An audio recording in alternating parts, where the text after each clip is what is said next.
Cine Ayakudi சத்தமா ஆக்ஷனோட. அனைவருக்கும் வணக்கம். என் பெயர் என் வீரஸ்ரீ. நான் 4ஆம் வகுப்பு படிக்கிறேன். என் பள்ளியின் பெயர் ஊராட்சி ஒன்றிய தொடக்கப்பள்ளி 2ஆம் பழைய ஆயக்குடி.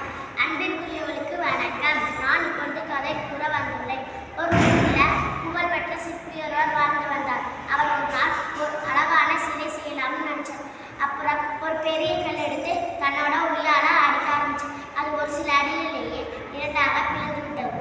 உடனே அந்த சிற்பி யோசிச்சார், இந்த கல்லை வச்சு நம்மால சிலை செய்ய முடியாது அப்படின்னு யோசிச்சு இன்னொரு பெரிய கல் எடுத்து தன்னோட உளியால அடிக்க ஆரம்பிச்சார். அது 1 அடி 2 அடி 3 அடி 10 அடி 100 அடி என பல அடிகளே அமைதியாக தாமிச்சமா. அப்புறம் அந்த 2ஆவது கல்லிலிருந்து பல நாள் கழிச்சு அந்த சிற்பி ஒரு அழகான சிலை செஞ்சாராமா. அந்த 2ஆவது கல்லானது கோவில் கருவறைக்குள்ளும் அந்த முதல் உடைந்து போன அந்த கல் கோவில் படிக்கட்டாக வைக்கப்பட்டது.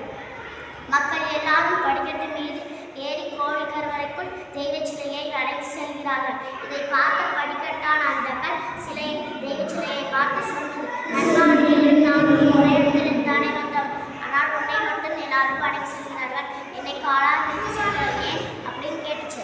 அதுக்கு தெய்வ சிலை அமைதியாய் பதில் சொன்னது, நண்பா, நீயும் நானும் ஒரே இடத்தில் தான் வந்தோம், ஆனால் சிற்பி என்னை செதுக்கும் போது நான் வழியை தாங்கிக் கொண்டேன். சிற்பி உன்னை செதுக்கும் போது நீ வழி தாங்காமல் சில அடிகளிலேயே உடைந்து விட்டார். அதனால் தான் நீ இப்பொழுது படிக்கட்டாக இருக்கிறாய், நான் சிலையாக இருக்கிறேன், தெய்வ சிலை சொன்னது. அப்புறம் அந்த முதல் கல்லான அந்த கல் தன்னுடைய தவறை உணர்ந்தது.